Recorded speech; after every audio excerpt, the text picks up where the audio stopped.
So guys, today I akan cerita pasal 7 criteria. And one of the most important thing I feel that macam kalau you guys nak beli any property for investment in the next 2-3 tahun, kalau you tak faham the 7 criteria ni, there's a possibility you akan beli benda yang akan merugikan ataupun benda yang bakal tak buat duit. So my prediction here is that I dah predict last year kita ada recession sebelum, all the economists cakap kita ada recession. So I also know now kita akan ada property bull run coming, right? So maksudnya kita akan ada kenaikan harga luar biasa. Tapi bila kita ada bull run tu, tak semua property tu akan naik harga. Kalau kita beli property yang salah, property tu masih sedu, masih ke laut juga nanti. Right? So therefore, once you dah faham 7 kriteria ni, I'm hoping that you akan buat above average return, whereby insyaAllah bolehlah buat few hundred thousand, bolehlah buat a couple of million ya, daripada the next property punya bull run. So malam ni kita akan ada 4 agenda. Okay, first kali is that kita ada 7 kriteria tu, akan jelaskan kriteria tu satu persatu. Gunakan konteks yang hari ni. So you kena tahu kriteria-kriteria ni sebelum beli apa-apa property tahun ni. Nombor 2 here is that macam mana you nak gunakan 7 kriteria tu to buat your first 1 million then the next property punya buruan. Okay, so you dah tahu 7 kriteria, how do you use it to make your first 1 million. Nombor 3 here is that kenapa I rasa property buruan tu bakal berlaku, so akan tunjukkan bukti kenapa. And then last kali tu here is that kenapa sekarang ni kita dah ada lebih pada 4,000 orang yang nak join FAR Capital punya community as a client, right? So yang ni untuk mereka yang nak explore macam mana nak jadi client FAR Capital hari ni pada harga yang lebih murah daripada beli Coway, water filter. So macam biasa, kalau you guys tak nak, sebab benda ni tak ada rakaman kan, so kalau boleh make sure you stand by pen and paper, apa-apa nota yang rasa bagus, boleh tulis dan apa semua tu, sebab there's a lot of information yang penting gila, especially malam ni akan ajar banyak gila ilmu baru, to the point whereby I think macam ilmu ni sebenarnya nilai dia berpuluh ribu kot. Siapa yang tahu pakai, dia boleh buat beratus ribu kalau bukan a couple of million. Siapa yang tak kerti pakai ataupun tak tahu, boleh rugi, right? So kalau boleh catat seberapa banyak nota yang boleh, ya. So and if I were to be honest dengan you guys is that actually guys, my 7 criteria ni sebenarnya kalau boleh developer tak nak you tahu, penjual property pun tak nak you tahu. Sebab the moment you tahu pasal 7 kriteria ni, ada kebarangkalan kalau property yang diorang beli tu property yang kurang bagus, korang takkan beli property tu pada diorang, right? So there's a lot of developer who is very unhappy dengan I bila I cakap pasal 7 criteria ni. There's a lot of people who bought a lot of orang cakap property yang tahi and shit, grade E, grade D, ngamuk-ngamuk dulu kawan, sekarang dia maki-maki kat social media because cakap property dia grade D, grade E, right? So the reality here is that to me is very simple, it's all mathematics. Kalau property itu bagus, kita cakap bagus. Kalau property tak bagus, kita cakap tak bagus lah, right? And 7 kriteria tu akan tunjuk you clearly property itu sebenarnya okey ke tak okey kalau nak beli. So you ada secret weapon tau. You dah faham 7 kriteria ni, you akan ada secret weapon where you boleh predict property itu akan buat duit ataupun merugikan nanti. Okay. So and of course, apa yang akan berlaku kalau anda semua faham apa itu 7 kriteria ni? Satu is that kita tak akan overpay, kita takkan terlebih bayar untuk beli apa-apa property. So you akan beli property itu always at a market value ataupun at a discount, right? So kalau you tak nak overpay to beli your next property, faham 7 kriteria. Okay. Nombor 2 here is that your property akan buat duit insyaAllah lepas siap ataupun even today kalau property itu dah siap, ataupun it will take you kurang pada 5 tahun untuk buat duit. Ada property yang akan ambil 20-30 tahun untuk buat duit. Kita tak nak beli property taik macam tu. Kita nak beli property yang ambil masa 5 tahun dan ke bawah untuk buat duit. Okay. Lepas tu not only nombor 3 ni, your property boleh buat duit, your property boleh buat duit berkali-kali. So maksudnya is a few rounds kenaikan harga dia. Siap dia naik 100,000, lepas tu naik lagi 200,000, lepas tu naik lagi 300,000-400,000, right? So once you dah faham 7 kriteria tu, property you akan naik harga berkali-kali. Okay. Lepas tu nombor 4 here is that kalau property you ada risiko, you nak jual dulu sebelum harga dia mula jatuh. Hari ni kalau you perasan banyak property yang dah jatuh harga kat subsale terutamanya. Okay. If you tengok Bukit Jalil, you tengok Cyberjaya, you tengok Kapuchong, property value dah jatuh 20%, ya. 15-20%, ya, berbanding dengan harga dulu. So you nak tahu benda ni sebelum property jatuh harga supaya you boleh jual dulu, ambil untung, dan lepas tu you jual, lantaklah siapa yang nak beli kan. Okay. So you nak tahu, okay, macam nak tengok property yang bakal jatuh harga, right? So yang tu keempat lah benefit dia. Nombor 5 here is that hari ni kita ada COVID, border tutup, banyak strategi rental yang tak boleh nak buat. So therefore, macam mana you nak bagi your property ni, orang cakap COVID proof lah. Ada COVID ke, tak ada COVID ke, kita masih boleh buat duit daripada property kita. Right? Lepas tu, last kali tu is that bagi saya lah guys, banyak orang yang menjual property ni, yang developer ataupun ada juga agent ya. Banyak agent yang baik, tapi ada juga agent yang orang cakap bagi saya dia memang asalkan dia boleh jual, dia akan jual you cerita semua. Right? So kalau you tak nak kena scam, okay, tersalah beli property yang tai, you must understand 7 kriteria. Sebab once you fully understand 7 kriteria ni, scammer tak boleh nak tipu you terbeli property yang tai, developer pun tak boleh nak kencing you guys. So once you faham benda ni, these are all the benefits. So like I said, malam ni punya lesson, I think it's going to be about 2 jam. So I want you to put full attention, which is why I cakap dengan Kisina tadi, why don't kita solat dulu, alright? And then after that, kita boleh fokus dekat webinar. So hopefully you guys have done that. So, orang akan tanya dengan saya, kenapa nak kena faham 7 kriteria ni? Sebab isn't, kalau cerita pasal property ni, bukan ke mantra dia, kalau cerita pasal property investment is location, location, location. Ataupun lokasi, lokasi, lokasi. So kalau anda tengok guys ni, nama dia pun old mantra. Okay, so kalau you go with the lokasi, lokasi, lokasi ataupun location, location, location, dan kenapa you nak kena faham 7 kriteria? So I'm going to give you this idea whereby this location, location, location punya mantra ni, if you ask me, is bullshit, is misleading. You akan kena scam untuk beli property yang teruk gila kalau korang follow this idea of location, location, location. Okay, now, I bagi contoh.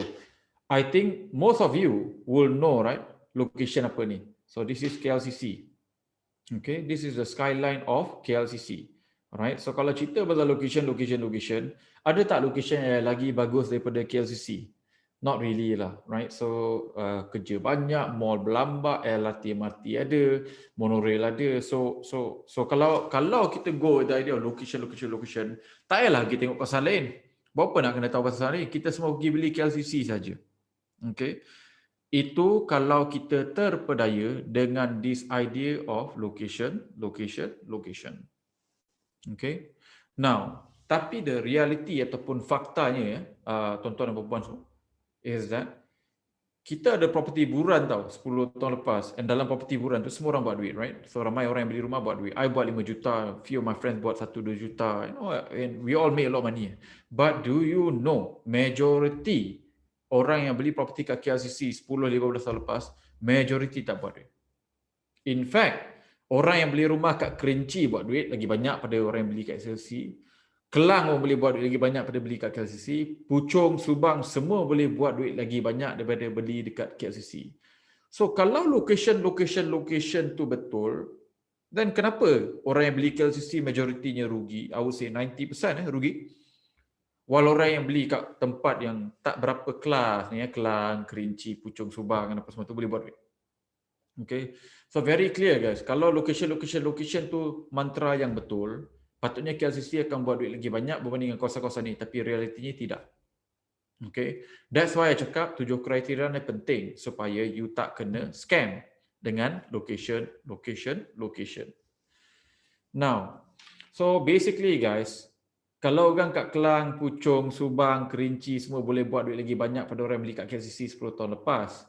So the next time ada agent ataupun developer yang cuba jual dekat you property, buy this property sebab it's the best location. Location, location, location bro. You tell them this. That's bullshit mate. Right? Buat buka toya macam buka mamat ni. Kat ni kelepek ni. Ni mau kasih kencing ni. Right? Umpama janji-janji parti politik je.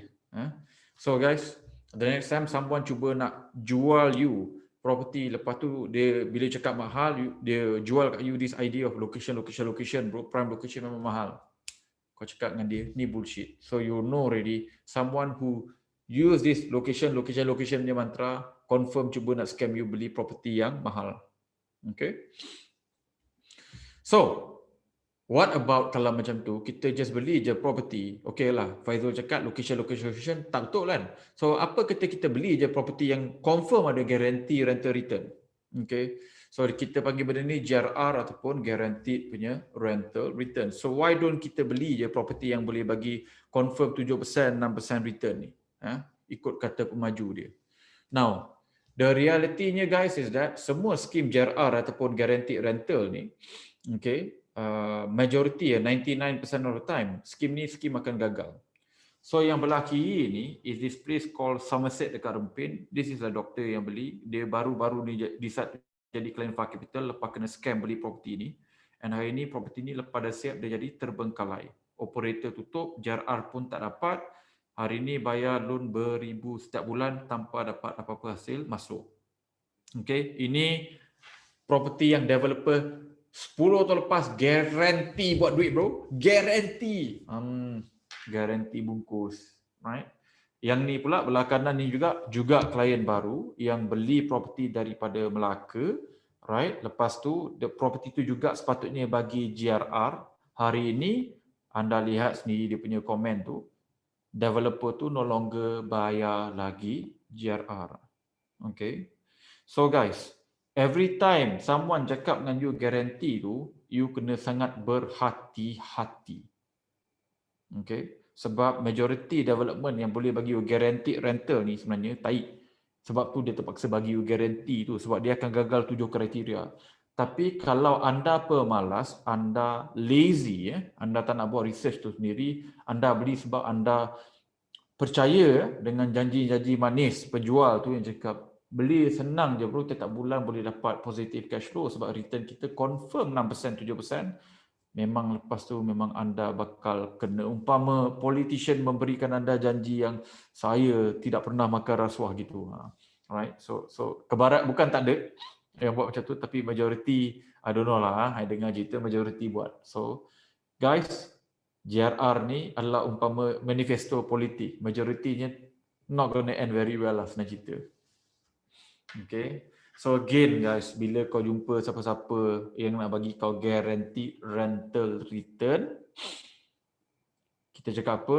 That's bullshit, mate. Okay, whenever you see someone giving you GRR, you say that's bullshit, bro. Right? So, now you dah faham kan? Location tu mantra yang taik. Nombor 2 here is that GRR pun sebenarnya skim yang sangat taik, whereby majority orang yang jual location and bagi JR ni, kebarangkalian property tu akan rugi tu terlampau tinggi. Gagal tu terlampau tinggi. So basically apa yang kita nak buat here is that kita nak pastikan bila kita dah faham 7 kriteria tu, you punya investment punya result tu akan jadi predictable. You tahu benda tu akan rugi atau untung 2 tahun sebelum siap. 5 tahun sebelum siap you dah tahu dah boleh buat duit ke tak boleh buat.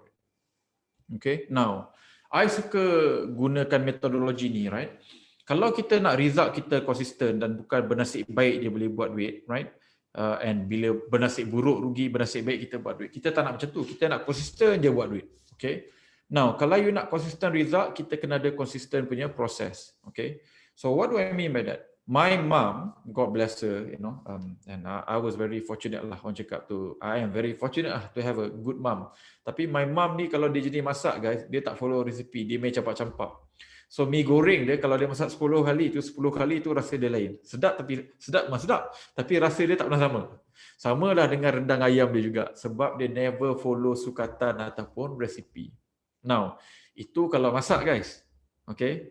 But kalau kita pergi McDonald, perasan tak kau pergi McDonald Kota Damansara ke, Mont Kiara ke, Kedah ke, rasa fries tu masih sama. Kenapa sama? Sebab dia follow proses. Fries tu goreng berapa lama. Okay, berapa lama segar, lepas tu kena buang. Right? So guys, 7 kriteria ni is to making sure that you understand proses. Macam mana nak filter property yang bagus dengan property yang tak bagus. Sebab tu penting gila benda ni. Right? So, ini adalah 7 kriteria kita, right? Which is the first one is new versus old ataupun rumah baru versus rumah lama. Nombor 2 adalah teori median, nombor 3 adalah tiering, nombor 4 adalah booster, nombor 5 ni supply, nombor 6 maturity point, nombor 7 adalah multiple rental option. Senang cerita guys, kalau korang beli property yang majoritinya memenuhi kriteria yang kita cakap ni, insya-Allah akan buat duit. Lebih daripada average. Insya-Allah dia akan buat duit bila jual, insya-Allah akan buat duit bila sewakan juga, boleh dapat positive cash flow. Okay. So once you dah go through all the research and the data dan apa semua tu, then kita punya result tu akan jadi predictable. Kita masaklah 50 kali mi goreng tu, rasa dia sama. Sebab apa? Kita follow certain process. So katan tu, kicap tu berapa banyak kita letak, telur berapa ketul, right? Dia rasa tu tak bertukar sebab kita asyik guna proses yang sama. Okay. Now, I want to go one by one, right? Briefly. First kali adalah new versus old. Okay? Kita nak beli rumah baru atau rumah lama, berapa premium yang kita sanggup bayar, right? So now guys, I bagi you dua contoh. Yang sebelah kiri ni is a 2010 punya BMW, yang ni adalah 2021 punya BMW, right? So sebelah kiri yang color kelabu ni is 11 tahun punya old punya BMW, yang ni adalah BMW baru. Now guys, pada harga yang sama, 200,000, korang beli yang mana? BMW baru ni ke ataupun BMW yang lama? Alright. So, korang mesti cakap kat I, Faizul, kau ingat aku bodoh ke? Of course lah, aku akan beli BMW yang baru.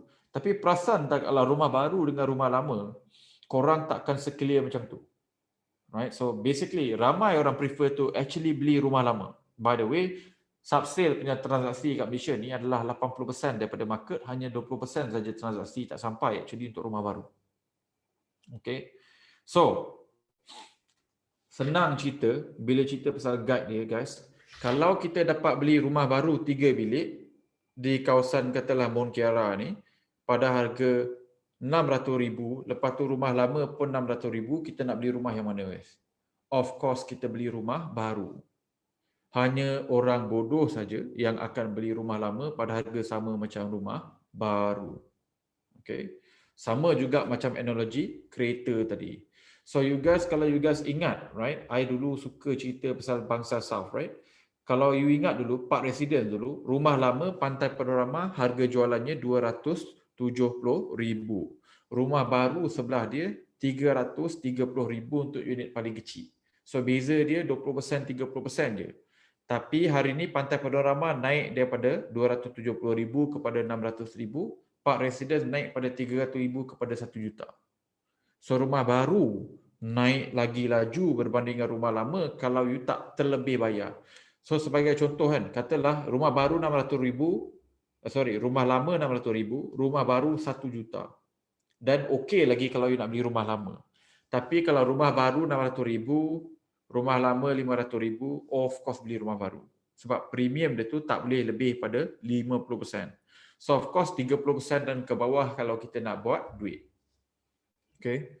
So if I were to bagi contoh, macam cakap tadi pada tahun 2009, Park Residence cuma 20% je lagi mahal berbanding dengan kondo lama yang namanya Pantai Panorama. Hari ini Park Residence nilai dia 1 juta, Pantai Panorama nilainya 600,000. So naik harga Pantai Panorama naik 2 kali ganda, but Park Residence naik lebih pada 3 kali ganda. Okay. So macam cakap tadi, kalau rumah baru tak berapa mahal sangat berbanding dengan rumah lama, kita always nak beli rumah baru. If the premium is less than 30%, you want to buy new property. Okay. So remember I talked about Park Residence and I also talked about in my past webinar, we have found the next Park Residence. The next Park Residence tu guys, kita beli tu pada harga 40% cheaper compared to rumah lama. So for example, in this particular case, dekat Publica ni kan, tengah jual pada 900 to about 1,000 per square foot. We are now buying at less than 700 ringgit per square foot. 2 bilik kat sini jual pada harga almost 1 million. We are trying to buy it at 500,000 sahaja. So we are buying at 50% discount versus rumah lama. So we're not only paying the same price guys, we are actually paying much cheaper compared to rumah lama. So that's why to me, this is the next Park Residence. Okay. So, that is the first rule tadi, new versus old. Now cerita pasal median pula. What is median? Median ni guys is basically is a middle price point or harga pertengahan. So berapa, kalau ada 100 orang beli rumah dekat kawasan tu ataupun negeri tu, yang tengah-tengah tu, what is the average of what people are willing to pay, right? Now, I'm sure you know already, kita ni ada overhang, ada banyak property baru yang tak terjual dekat Malaysia ni. Right, so we have a property overhang. We have a lot of unsold property dekat Malaysia. Okay, in fact kita ada record. Now, I want you to see Johor. Johor ada 73% of unsold property. Right, Johor ada kenaikan 73% of unsold punya property. right? So nak tahu kenapa property tu unsold dekat Johor? Sebab kalau anda tengok kat sini, median harga dekat Johor, purata orang Johor sanggup beli, harganya cuma 384,000. So let me repeat ya guys. Harga purata hartanah, right? Median harga kat Johor adalah 384,000. Bila kita tengok kat sini, stok hartanah tak terjual kat Johor, cuba teka berapa purata harga. Purata harga mereka adalah 800,000. So bayangkan, orang nak beli 384,000 secara purata. Itu demand kita. Tapi yang tak terjual 800,000. Memang padan muka pemaju tak terjual. Sebab tu saya cakap, pemaju sebenarnya tak mau korang tahu pasal 7 kriteria ni. Sebab nanti bila anda dah faham 7 kriteria, anda dah faham cara nak gunakan median harga, nanti anda tahu banyak projek yang pemaju tengah jual hari ni, harganya melebihi median. Tak masuk akal. Harga Yahudi. Right? So, hari ini kalau anda dah faham konsep median, anda takkan tertipu dengan apa-apa harga Yahudi. If you understand median, you will never overpay. Right? So, bila anda dah faham median ni, what is it? Right? Then you have to ask yourself this following question. Before you buy a next property ni, berapa median ataupun mean value of the property in that area? Okay? Berapa harga purata harga pertengahan? Right, of that property in that area. Then only you can decide to buy. Okay. So in this particular case, okay, kalau kita tengok per square foot harga lebih pada RM900 per square foot hari ini untuk kawasan ini, untuk kita punya naik residence ni. Lepas tu price pula RM900,000. Hari ini kita tengah beli pada harga jauh kurang berbanding dengan median. Purata harga is RM900,000, unit paling murah kita tengah beli is RM450,000, paling mahal RM650,000. Separuh harga. Right? That's how powerful median. Once kita dah faham tu, is very clear which one is a good property, which one is a bad property. So macam ni, rumah baru tengah jual 1,000 per square foot, kita tengah beli pada harga 750 dan ke bawah. Ada yang tengah beli bawah pada 700 per square foot. Right? Ada yang tengah beli bawah pada 650 per square foot. Therefore, kita dah tahu for sure kita akan buat duit sebab apa? Purata pun dah tengah bayar 900 per square foot. 2 bilik kat sini 900,000. Kita tengah beli 450,000 dan ke bawah. So, bayangkan, right? So, our client hari ni, like I said, very clear sebab dia dah faham konsep median. Dia dah tahu property apa yang selamat untuk dibeli, property apa yang tak selamat untuk dibeli. Okay. Now, kriteria ketiga adalah benda ni yang kita panggil sebagai area punya tier. Right? So senang cerita. Setiap kawasan dekat Malaysia ni kita boleh orang cakap bahagikan kepada beberapa tier, right? So kita ada tier 1, tier 2, tier 3, right? And of course kita ada tier 4 lah, yang tu cannot make it lah senang cerita, right? So senang cerita, tier 1 ni tier kawasan orang kaya sewa mahal. Sewa lebih RM5,000 tu biasa je. Okay, itu tier 1. Tier 2 ni adalah tier kawasan whereby orang lokal suka duduk kat sana. Right, so tier 1 ni apa? KLCC, Bukit Bintang, Mount Kiara, Hartamas, Damansara Heights, Bangsa South. These are all tier 1 punya location. Tier 2 adalah kawasan yang orang berada lokal. Orang lokal yang T20 suka beli kat sana. So apa? TTDI, tier 2. Damansara, tier 2.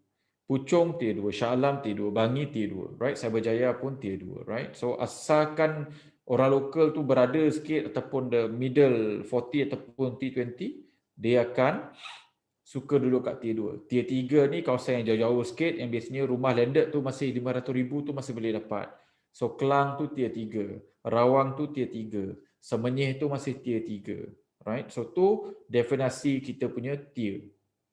Okay, now orang akan rugi duit bila dia bayar harga dekat tier 3. Dia bayar harga dia beli lokasi kat tier 3 macam Rawang, tapi dia bayar harga tier 2. Right? Macam dia bayar kat Damansara. Memang mampus lah terduduk, right? So ada pula orang yang for example Kota Damansara pergi bayar 1,000 per square foot. Right? For me tak masuk akal because Kota Damansara is tier 2, bukan tier 1. Leasehold Kota Damansara 1,200 per square foot. To me tak masuk akal langsung. Sebab apa? Hari ni kita beli Mount Kiara at 700 per square foot. Okay. So kenapa nak beli tier 2 leasehold pada harga 1,000 per square foot bila kita boleh beli tier 1 punya kawasan pada harga lagi murah. Tak masuk akal.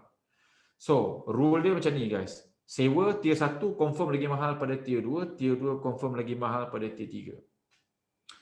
Property punya price pula sepatutnya, ya, nombor 2 ni, tier 1 sepatutnya lagi mahal pada tier 2, tier 2 sepatutnya lagi mahal pada tier 3. Tapi realitinya is that bukan semua tier 2 ni confirm lagi murah bandingkan tier 1. TTDI harga macam bangsa lagi mahal pada Mount Kiara. Right? Walaupun is kawasan lokal. Right? So therefore, I takkan beli TTDI today because harga dia terlalu mahal kalah kawasan tier 1. Rental cannot make it. Rental murah je kalau kat TTDI kalau bandingkan Mount Kiara ataupun Mangsa. Kat mana boleh buat duit, semua tier boleh buat duit asalkan you tak terlebih bayar. Ingat tadi new versus old, ingat tadi first rule, new versus old, second rule, median. Once korang dah faham tu dengan tier, asalkan kita tak beli property tier 1 pada harga melangkaui daripada apa purata tier 1. You tak beli tier 2 pada harga tier 1. You tak beli tier 3 punya kawasan pada harga tier 1. Asalkan you don't overpay, you're going to be okay. And how you make sure that you don't overpay? You must understand new versus old punya premium. You must understand median. And then last kali, you must understand location tier. Right? So, if I were to summarize, summary dia is that kita ada 3 tier. Setiap tier ni ada harga masing-masing. Okay. So kalau macam KL ni bagi contoh tier 1 you kalau you nak buat duit you jangan bayar lebih pada RM1,300 per square foot kalau boleh. Okay, itu tier 1. Kalau tier 2 you jangan bayar lebih pada RM800 per square foot, RM700-800 per square foot. And tier 3 kalau boleh you jangan bayar lebih pada RM500 per square foot.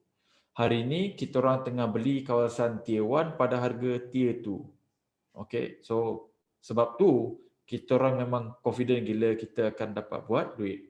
And last kali, ada kawasan juga yang dulunya tier 3 sekarang ni dah jadi tier 1. Kerinci for example, dulu kawasan ghetto. Right? Hari ni dah jadi kawasan expat, dia dah lompat tier. So, part residence tu yang kat Kerinci tu naik daripada 350,000 all the way to like 1 million. Because you ada jump tier, when you jump tier, you akan dapat above average punya returns. Okay. So like I said, kita ada 3 tier, tier 1, tier 2, tier 3. So if you want to know kita beli property tu bagus ke tak bagus, right? You kena compare, katalah you tengah beli hari ni kat tier 2 tu, you compare dengan semua tier 2, right? The Puchong, the Subang, the Ampang, the Kota Damansara, the Petaling Jaya. How cheap are you buying versus all the tier 2 punya location? Macam hari ni kita tengah beli kat tier 1, bila kita compare all tier 1 area, Damansara Heights, Mount Kiara, apa semua tu, we are now buying the cheapest. No one is buying cheaper compared to us and my client. So therefore, insyaAllah, I don't think it's going to be a problem for us to buat duit. Right? So yang nombor 4 pula adalah benda ni yang kita panggil booster. So booster ni guys, is senang cerita baru yang bakal menaikkan lagi demand harga rumah dan juga sewaan rumah. So lagi banyak booster, lagi tinggi kenaikan harga. Okay, now but first you jangan terlebih bayar lah. Kalau you dah terlebih bayar harga Yahudi untuk beli, katalah you beli kat Subang, you bayar 1,000 per square foot. Kalau letaklah booster 50 pun susah nak buat duit. Right? Sebab you dah terlebih bayar, you overpaid. The moment you overpay, game over. You akan rugi. Okay? So, apakah booster? Booster basically, lagi banyak, lagi bagus. Kita ada 3 jenis booster, which is infrastructure, macam highway, LRT, MRT, public transportation. Kita ada commercial, mall, retail, hotel. Lepas tu kita juga ada population. Apa benda yang akan menyebabkan orang datang situ? Office, university dengan international new school. Okay. So for example, inilah kawasan yang naik daripada tier 3 kepada tier 1 sebab booster. So dulu Bangsa South ni tak ada mall. Hari ini ada 3. 10 tahun lepas there's no mall dekat Bangsa South. Today we have 3 within walking distance kat Bangsa South. Dulu tak ada offices langsung kat Bangsa South ni. Hari ni kita ada more than 10 office tower, more than 10,000 pekerjaan yang dicipta kat kawasan tu. So bila ada banyak mall, ada banyak pekerjaan dicipta kat kawasan tu, apa akan berlaku kat rumah kat sekeliling? Naik harga sebab demand jadi naik. Ada new highway accessibility. Okay, commercial pun naik, ada hotel. So therefore, sebab Bangsa South ada one of the most booster in Malaysia punya kawasan ni in the last 10 tahun tu, therefore dia dapat kenaikan harga way above average berbanding dengan kawasan lain. Right? So, Golden rule dia adalah lagi banyak booster you ada, the better. Tapi you jangan overpay. You takkan overpay kalau you faham konsep mean, median, you faham konsep new versus old, and you akan faham konsep tiering. So the moment you understand 3 konsep ni, you takkan overpay. Dan lepas tu apa yang bakal naikkan harga? Booster. Lepas tu, last kali kena faham bukan semua benda akan jadi booster. Contoh sebagai contoh bus stop bukan booster. Walaupun dia memudahkan. Ada bus stop tu bukan booster. Terutamanya kalau you dah beli rumah pada harga lebih pada RM500 per square foot. So bus stop tu dah bukan jadi booster dah. Right? So, yang ni pula, yang benda yang kita orang tengah sibuk beli hari ni, bila kita cerita pasal booster, kan? And kenapa dia cakap next part residence kan? So, satu, dia akan ada MRT boleh jalan kaki. Nombor dua, dia akan ada lebih pada 5 office tower, minimum 5, insyaAllah akan ada hampir 10. Hotel dengan mall juga, semua boleh jalan kaki. Lepas tu, dia akan ada lebih pada 5,000 peluang pekerjaan bakal dicipta all within walking distance, boleh jalan kaki. And then dia akan juga ada highway accessibility. So guys, ada MRT, ada new offices, ada hotel, ada mall, ada new jobs, lepas tu ada bertambah punya highway accessibility. So therefore, not only we're going to make money today, tapi bila booster ni makin lama makin siap, harga rumah dan harga sewa akan makin lama makin naik. Okay. Now yang nombor 5 pula adalah supply. So guys, this basic supply dengan demand. So macam sekarang ni tengah musim durian. So bila durian tu tengah banyak, bolehlah beli musang king sekilo isi saja pada harga RM120 tu RM150. Bila time tengah tak ada supply, 200-300 pun boleh charge, right? Sebab supply sikit, harga ni mahal. So senang cerita, kalau anda beli kawasan yang terlampau banyak supply property, harga akan jatuh, sewa akan bakal jatuh. Okay, so ni yang bagi contoh, right? So kalau Cyberjaya dengan Bukit Jalil dengan KLCC hari ni, okay, sewa dah makin jatuh. Kenapa? Sebab supply terlampau banyak. Now, kenapa KLCC tak buat duit in the last 10 years? Sebab supply terlampau banyak. Terlalu banyak supply yang tak masuk akal. And bukan supply unit kecil, tapi supply unit besar-besar. Alright, so therefore, bila terlampau banyak supply, orang kena bersaing untuk dapatkan tenant. Unit kecil yang sepatutnya kat KLCC tu banyak, tapi yang tu tak cukup supply. Okay, so yang tu doing well. Saya pun ada beberapa studio unit kat sana, alhamdulillah doing well, tak jatuh harga lagi. Tapi yang mana unit besar 2,000, 3,000 square foot tu memang menangis owner dia. Okay, so Bukit Jalil dulu studio boleh dapat sampai 1,500, 1,800, hari ni tak sampai 1,000. Sebab apa? Supply dah naik. Dulu 3 bilik kat Bukit Jalil boleh dapat 3,000, 3,500, hari ni 2,500. Sebab apa? Supply terlampau banyak. So macam Mont Kiara pula ni, yang dekat apa tu, Aquaris ni dengan Mont Kiara 22 ni, harga makin naik sebab apa? Supply rumah baru kat Mont Kiara ni tak banyak. Okay, so senang cerita guys, bila demand okay, supply makin naik, harga akan jatuh. But bila supply berbanding dengan demand kan, katalah demand banyak ni, supply kita kurang, harga akan naik. This is the basic concept of supply and demand. Okay, so basically macam saya cakap tadi, Cyber dengan Bukit Jalil apa semua tu, diorang ni supply terlampau banyak berbanding dengan peluang pekerjaan dicipta. Okay, kalau bandingkan KLCC dengan Mont Kiara, whereby supply memang ada, tapi juga ada banyak peluang pekerjaan. Seorang memang nak duduk kat situ. Right, so basically, you nak kena tengok supply tu oversupply ataupun tidak berbanding dengan nombor satu, banyak tak orang yang nak duduk sendiri untuk duduk rumah, beli rumah tu. Nombor dua is that berapa banyak peluang pekerjaan yang bakal dicipta dalam 5-10 km radius. Right? So kalau banyak peluang pekerjaan, okay, supply banyak pun tak ada masalah. Okay. So if I were to summarize supply ni, okay, senang cerita, you kena tengok what is the demand. Demand will come daripada dua benda. Satu, kegunaan, usage. Diorang ni untuk beli untuk investment ataupun untuk duduk. Nombor dua, berapa banyak jobs ataupun peluang pekerjaan yang bakal dicipta kat kawasan tu untuk pastikan ada permintaan untuk property-property yang sedang dibina tu. And of course, kalau you buat macam kita, whereby kita hanya beli property yang bakal ada LRT, MRT ataupun dah siap LRT, MRT, so connectivity itu maksudnya, walaupun you beli rumah tu katalah dekat Subang, you masih boleh naik LRT pergi ke KLCC. So that means supply, demand itu bukan untuk orang yang kerja kat kawasan Subang je. You kerja kat KLCC pun you boleh duduk Subang sebab you ambil LRT boleh terus sampai ke KLCC.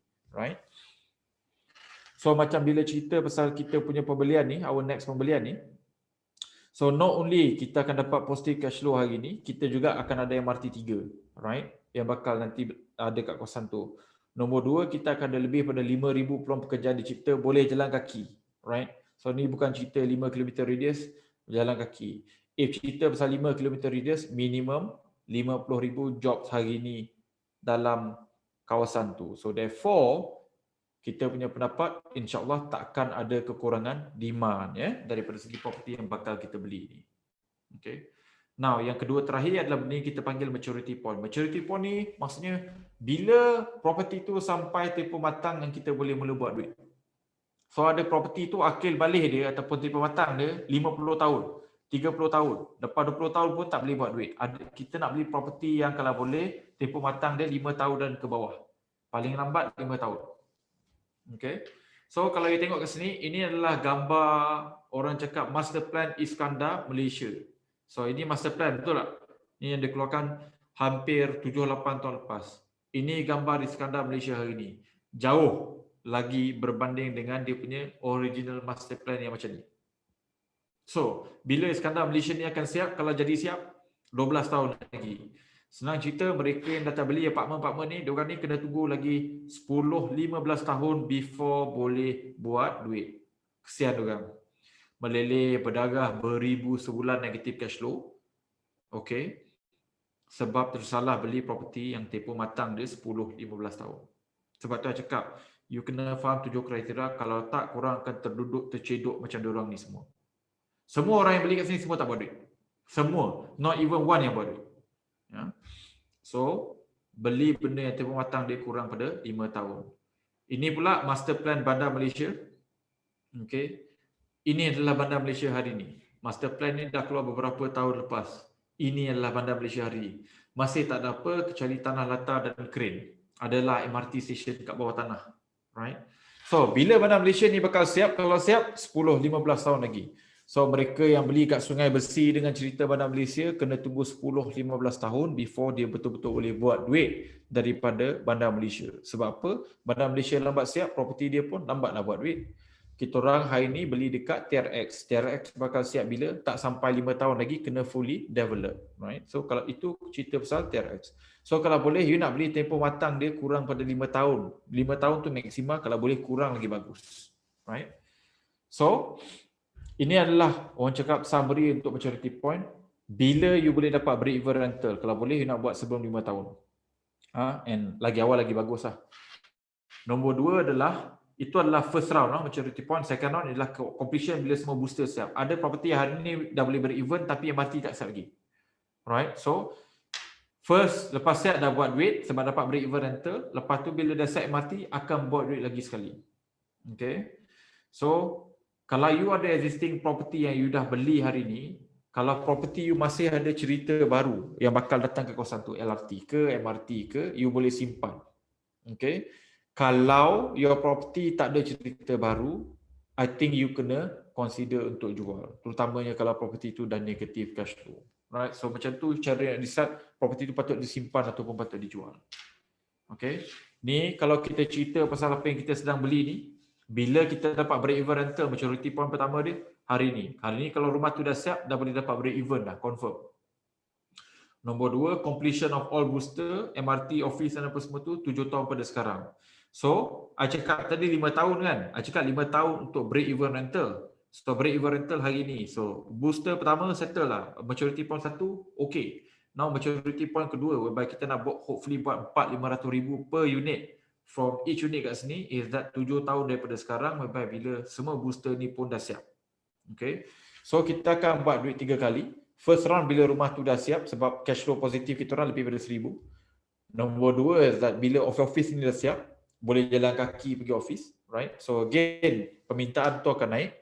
Nombor 3 is that bila MRT 3 tu dah siap, that one will be estimated 6 hingga 7 tahun daripada tahun ini. So kita insya-Allah boleh buat duit 3 kali. Sebab apa? Booster kita terlampau banyak dan akan ambil masa untuk siap. So tu kelebihan beli property yang banyak booster. Right? Now last kali of the 7 criteria guys is multiple rental option. Ya, kepelbagian sewa. Now ingat tak tadi properti satu yang terbengkalai ni, right? Selepas beberapa tahun dilancarkan, siap, lepas tu dia jadi terbengkalai, ditutup sebab tak ada bisnes. Yang ni pula yang dekat Melaka tu. Now, ini adalah properti yang bergantung harap kepada satu industri saja and hanya ada satu saja profile tenant, which is mereka yang sedang melancong either ke Melaka ataupun dekat Rompin. So, bila pelancongan tak jadi, properti itu juga mati. Okay, macam hari ni COVID. Boleh tak berentas negeri? Tak boleh. So, apa akan jadi properti kat Melaka yang hotel base ataupun JRR base? Koyak. Okay.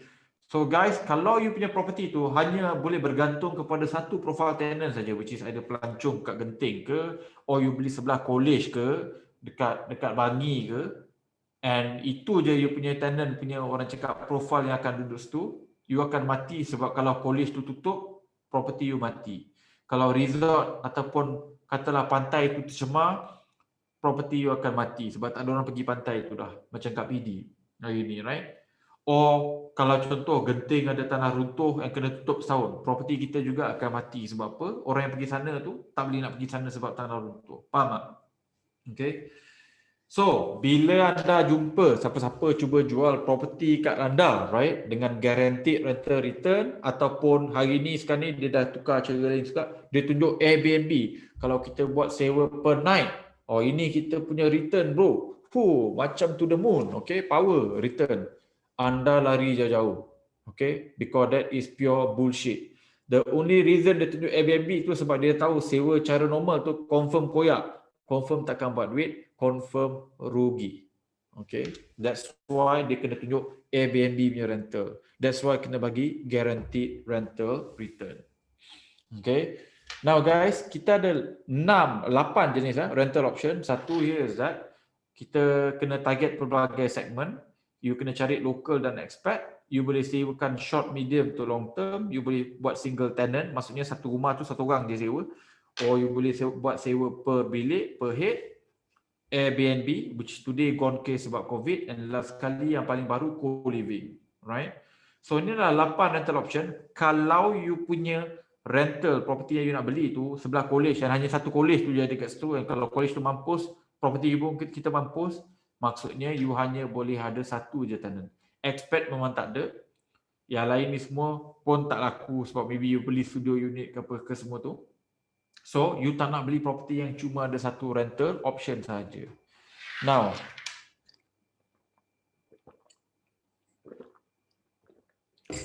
kalau your property hanya ada satu saja cara untuk sewakan, property itu adalah property yang berisiko tinggi. Okay, nombor satu. Nombor dua is that kalau you tak boleh cover at least 70% of your loan secara normal, bukan rental per kepala, Airbnb, co-living, bilik apa semua tu, normal rental je, sewa biasa, tak boleh cover 70%, property tu is overpriced. Okay. Now, yang ni cerita pasal pembelian yang bakal kita nak beli tu sebagai nak gunakan sebagai contoh, anda boleh tengok sendiri. Hari ni kalau kita nak sewakan kepada single boleh, family boleh, professional boleh. Sebab apa? Memang dah ada kat dalam kawasan tu. Kawasan yang kita orang beli ni kawasan tier 1, jadi ada local dan juga ada expat. Okay, good. Boleh sewa short, medium, long term. Hari ni memang orang dah buat pun kawasan ni. So far okay, good. Boleh buat per room, no problem. Co-living, langsung no problem. Airbnb memang dah ada orang buat, tapi kita tak suka Airbnb. Kalau boleh kita nak jauhkan lah, kita tak suka Airbnb. And sebab tu ada buka tak boleh belah ni kan. Lepas tu last kali is rental per head. Boleh buat tapi kita tak suka, personal preference. So kita nak buat 5 ni dulu berbanding orang cakap kalau darurat baru kita pergi main Airbnb ataupun rental per head ni. So guys, this is what I mean. Bila you nak beli property, you kena beli property yang ada multiple rental option. Nak sewa kat single, family, professional, local, expat boleh, short term, medium term, long term boleh, per room boleh, co-living boleh, Airbnb boleh, per head boleh. If you boleh sewa macam ni, your property is located in a good area, you tak terlebih bayar, and you ada banyak rental option ni, anda sampai bila-bila pun takkan terdesak. Sebab kalau satu rental option tak jadi, boleh pergi ke plan B, boleh pergi plan C, boleh pergi plan D, boleh pergi plan E, right? So ini adalah contoh klien Far Capital yang hari ini bila waktu COVID ni kan, dia beli dual key unit dekat Damansara. So Damansara dekat dengan MRT ada mall. Dia beli pada harga RM600,000 dapat 2 ketul unit. So satu studio dan juga satu 2 bilik. Kita buat co-living kat situ 2 minggu je guys, waktu PKP ni habis disewakan semua, cash flow positif, dapat beli rumah ni tanpa modal. So let me repeat, 2 minggu saja waktu PKP. Ni bukan waktu biasa, waktu PKP ni dapat disewakan pada positif cash flow, and rumah ni dia beli tanpa modal. Sikit pun tak keluar duit. Okay. Ni pula my client beli rumah tu pada harga RM420,000 pada tahun 2016, siap pada tahun 2019. Hari ni dah buat RM100,000. And today walaupun rental dia dia bayar kat bank RM1,700, hari ni boleh dapat sewa RM3,200 hingga RM3,600 gross rental. So again, property nearby LRT, kawasan KL, harga RM420,000, sekarang dah untung close to 100,000. On top of that, cash flow positif dia boleh jadi 4 angka sebulan. Kita dah tahu benda ni akan buat duit pada tahun 2016, sebab tu kita suruh dia beli. Kita dah faham 7 kriteria. Right? Yang ni one of my friend juga, whereby dia beli property ni, rumah dia tak siap lagi ni guys. Rumah dia tak pergi tengok lagi, dia dah dapat sewakan dah. So tak sempat tengok rumah tu dah laku, dah jalan dah. This is November 2020, again waktu PKP. So 2 minggu lepas siap, terus disewakan, cash flow positif, tak sempat tengok rumah waktu PKP. Okay. So I dah sampai ke 7 kriteria tu. I hope you belajar banyak pada 7 kriteria tu.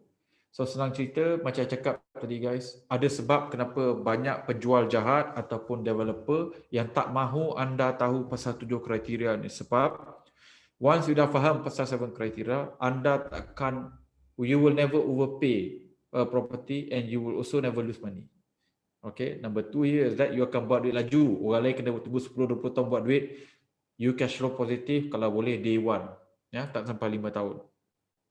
Nombor 3, you buat duit berkali-kali. Siap je positif cash flow, buat duit sekali. 80,000 macam my client. Bila booster-booster lain tu siap tu, you buat lagi duit macam 4 residence. Okay. So, nombor 4, kalau you dah terbeli kat kawasan macam Cyberjaya, kalau you dah tahu pasal supply ni, beberapa tahun lepas, you akan jual property tu. Sebelum supply dia naik dan you terlampau banyak competition. Dulu sewa studio 1,800, sekarang ni jadi 800-900 saja. Ya. Masih ada orang boleh dapat sewakan lebih daripada 1,000, tapi sewa memang dah jatuh sebab terlampau banyak supply.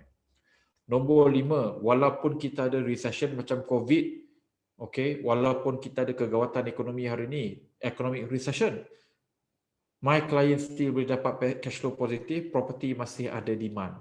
Okay, ni apa yang akan berlaku bila you understand 7 criteria. Last sekali, no one can scam you into buying a bad property anymore once you dah faham 7 kriteria. Okay. So guys, I'm at the end of the first part of 7 kriteria. I hope you belajar banyak gila daripada sesi ini. And I hope I dah berjaya jadikan you sebagai scam proof. So tak ada orang boleh scam you untuk beli a bad property. So always remember guys, untuk buat duit dalam ekonomi baru ni, okay, capital atau usaha tu tak berapa penting berbanding dengan knowledge. So once you dah ada ilmu yang cukup, you dah boleh defend daripada tersalah beli property yang salah.